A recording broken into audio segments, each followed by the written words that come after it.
Black Science TV 111, Osei Kufuor. I'm back at y'all again. I'm coming to talk about a subject that I was touching on a few months ago when I was saying that how our cells contain a nucleus that downloads the memory and transfer it into other parts of us by way of our subconscious. Now, a lot of people looked at me like I was crazy because I was saying that you have people in Hollywood, you have certain shadow corporations in Hollywood that is using DNA from people to create scripts and movies. How do you do that? How do you write a movie? By using your thoughts. Your thoughts is memory. So therefore, they can go into your DNA and the nucleus in your cells and the neuron acting as a director. See, you have the producer, then you have the director. The director is the neurons. This is what it tells you. It tells the cells what to do, how to carry the message, and how to download it. So right now you have memory in you that's not only yours, but your mother's mother's mother's mother's mother's mother and beyond that.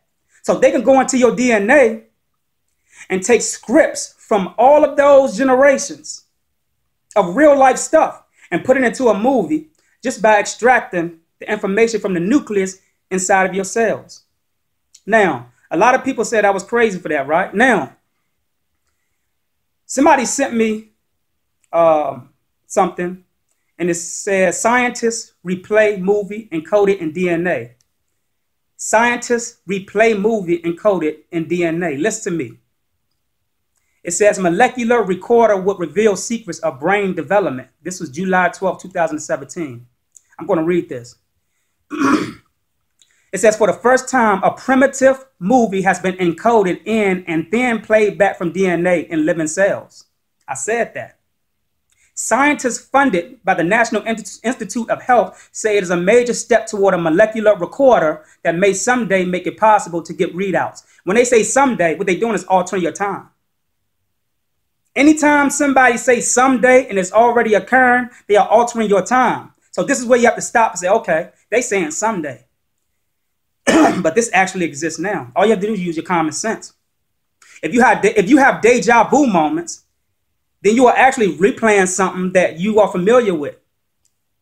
Not necessarily in this life, but in the past life or even in the future life where you are existing at the moment. Because the past, present, and future is all rolled into one. And I was taught that by certain professors when I went to Baton Rouge and did a lecture there, a Q&A there. But I don't want to get off the subject. Now, it said we want to turn cells into historians, meaning that they want to take history, right, from your cells by way of your memory to put it on script to make movies. So a lot of the movies that you are seeing is history of other people by way of their DNA downloading wherever they've been in their past life or future life.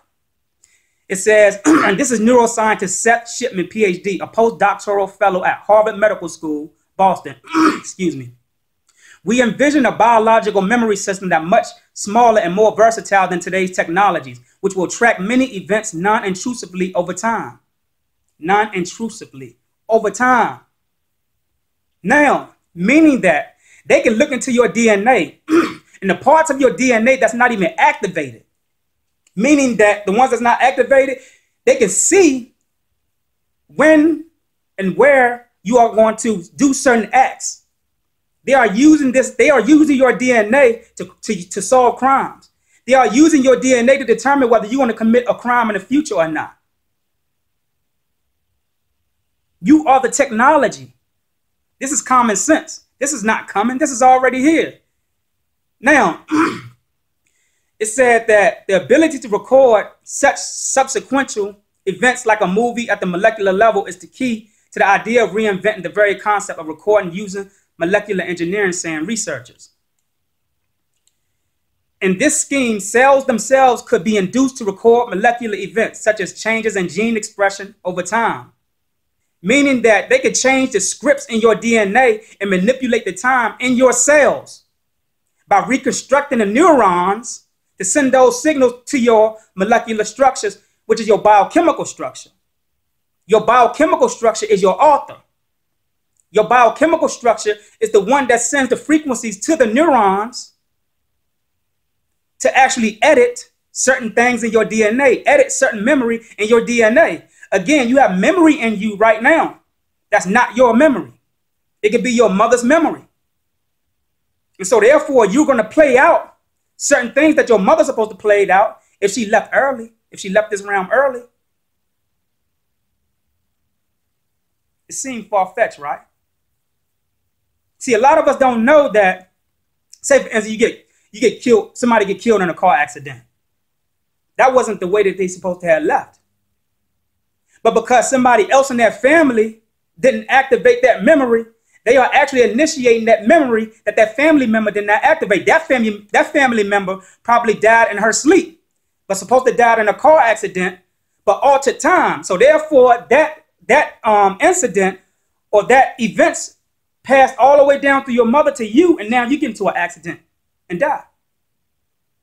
So we have a lot of memory in us. Memory is people. We have a lot of memory in us and don't even know we're bigger than what we think. Now,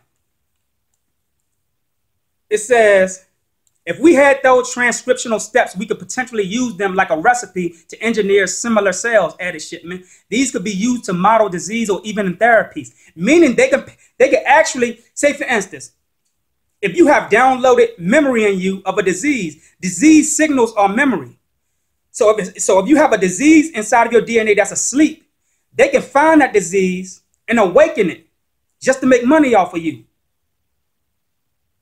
They can find that disease in you and awaken it. Not only that, they can leave that disease dormant and activate that DNA in one of your children.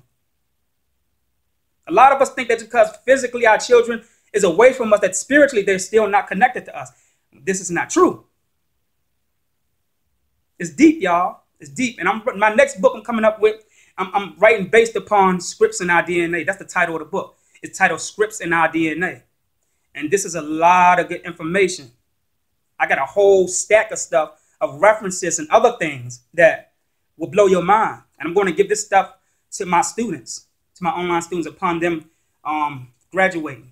So they get that for free.